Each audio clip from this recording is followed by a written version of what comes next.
Disneyland Paris has for many years been considered the black sheep of the Disney parks from a profitability standpoint. Some time ago, I made a video showing how the Walt Disney Company was extracting money from the resort since 1995 via operational and IP fees. So even when the resort was supposedly bleeding money, the House of Mouse still got a share of the cake via this fail-safe mechanism from the 90s. Today, the story has completely turned around. In 2025, Disneyland Paris posted record-high profits. This alone is already incredibly impressive, but the fact it did so in what was considered to be a leap year between expansions and major celebrations just adds to the scale of these news.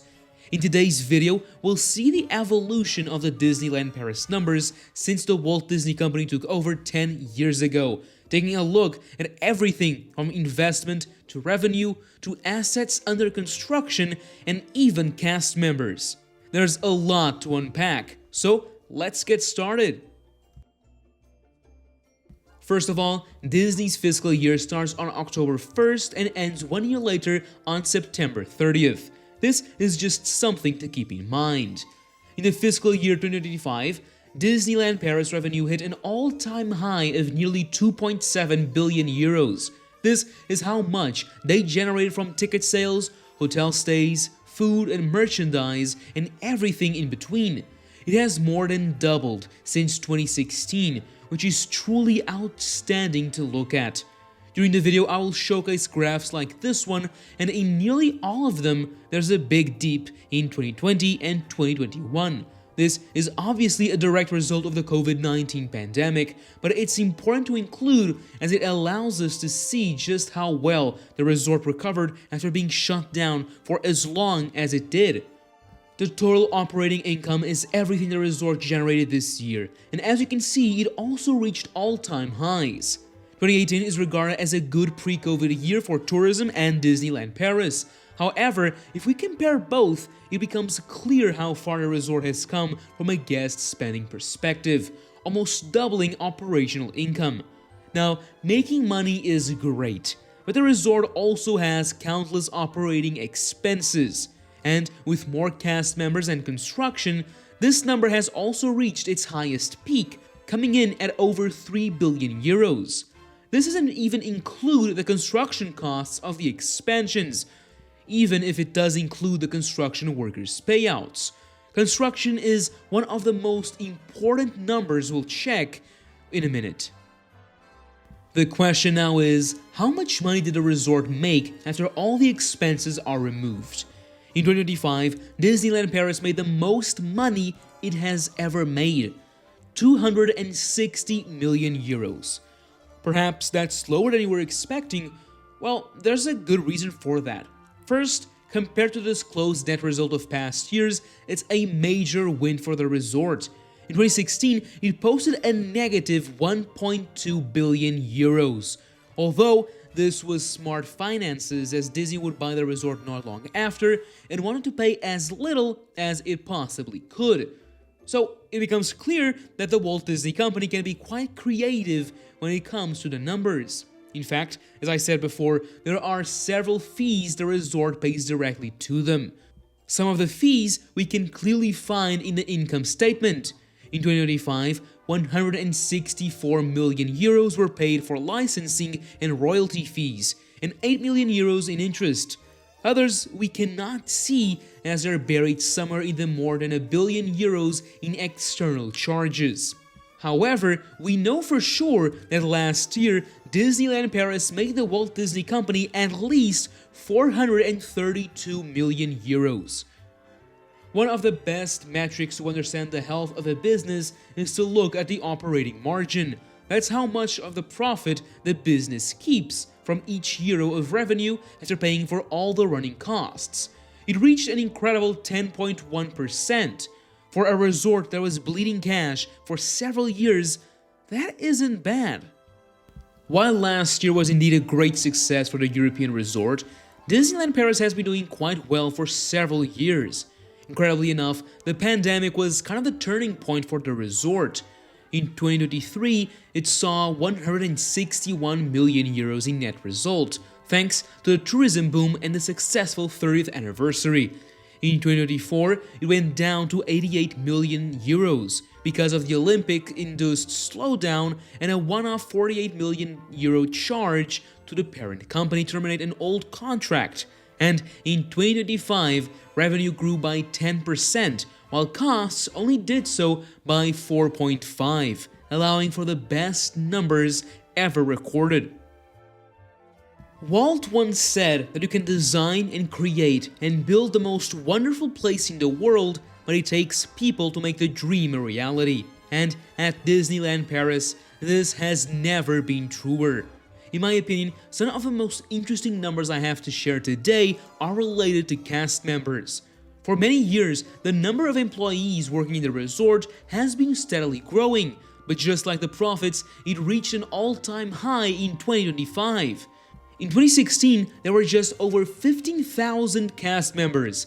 That number got to 18,696, and once more, this was without major expansions. With Disney Adventure World soon opening its gates, I expect this number to rise even more considering the attractions, shows, restaurants, and shops that all need to have cast members running them, not to mention the behind the scenes.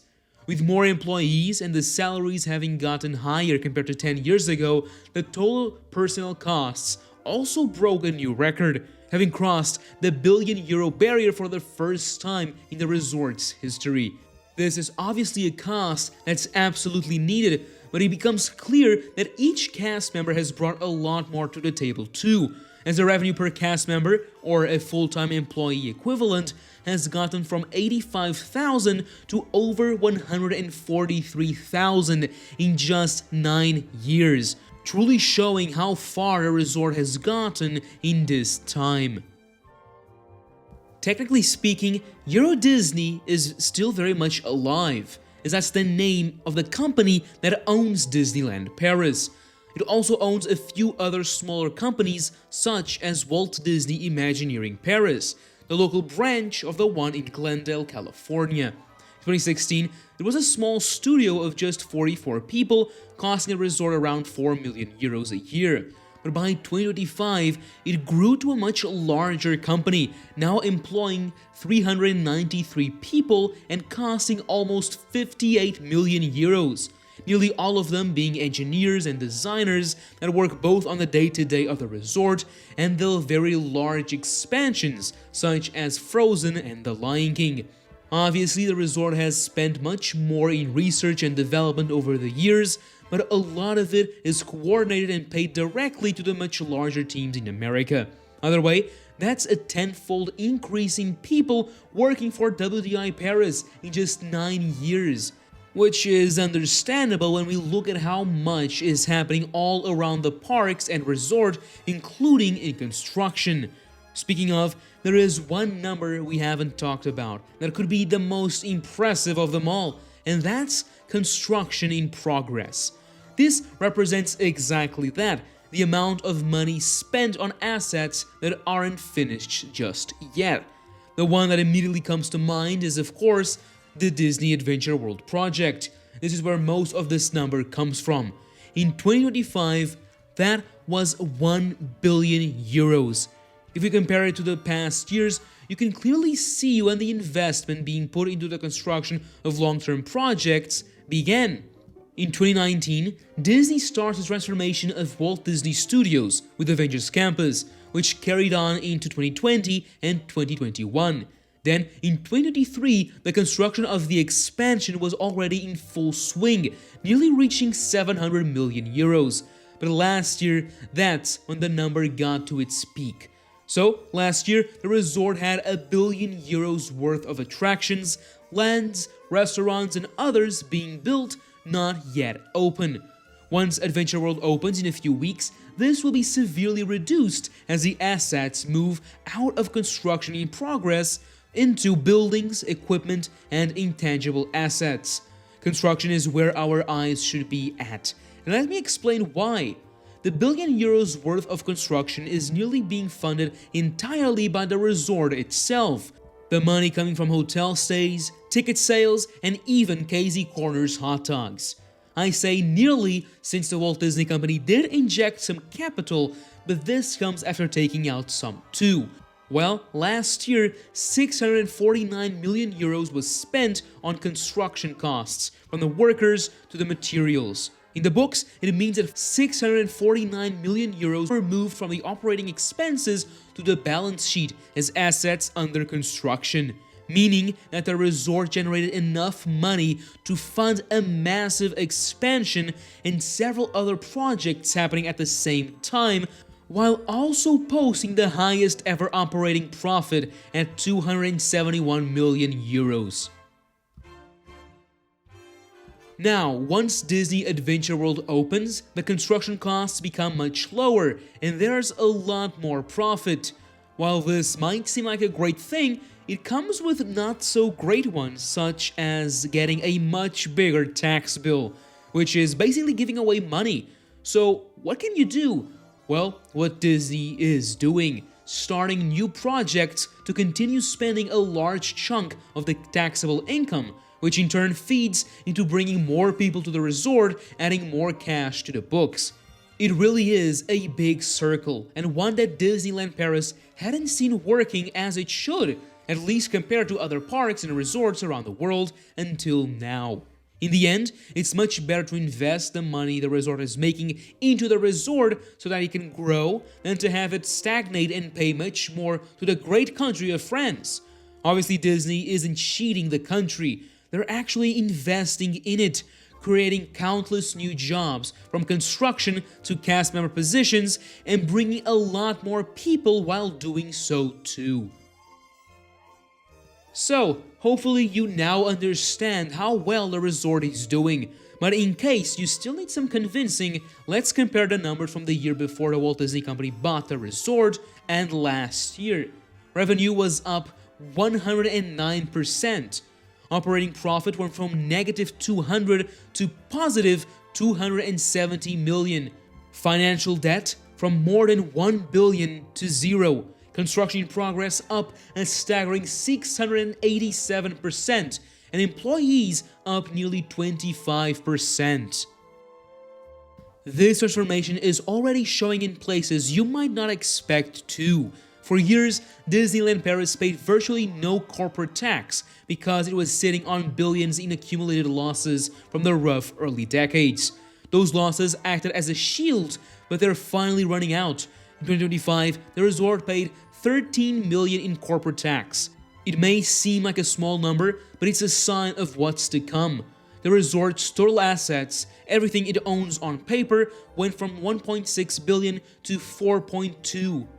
10 years ago, Disneyland Paris was seen as a debt-loaded money pit that many considered a lost cause. But today, it can successfully fund a billion-euro construction site and still manages to post record profits. And so, the black sheep of the Disney parks isn't just doing well, it's also proving that all the money and time Michael Eisner decided to invest in Europe was actually incredibly worth it. And it's just getting started. Well, that's it for today. Hopefully, you were able to better understand the numbers behind Disneyland Paris. There was a lot of data to go through, and I would like to thank Statismic for the help. Their page is absolutely worth a follow. And now, as always, thank you for watching, and that's a wrap.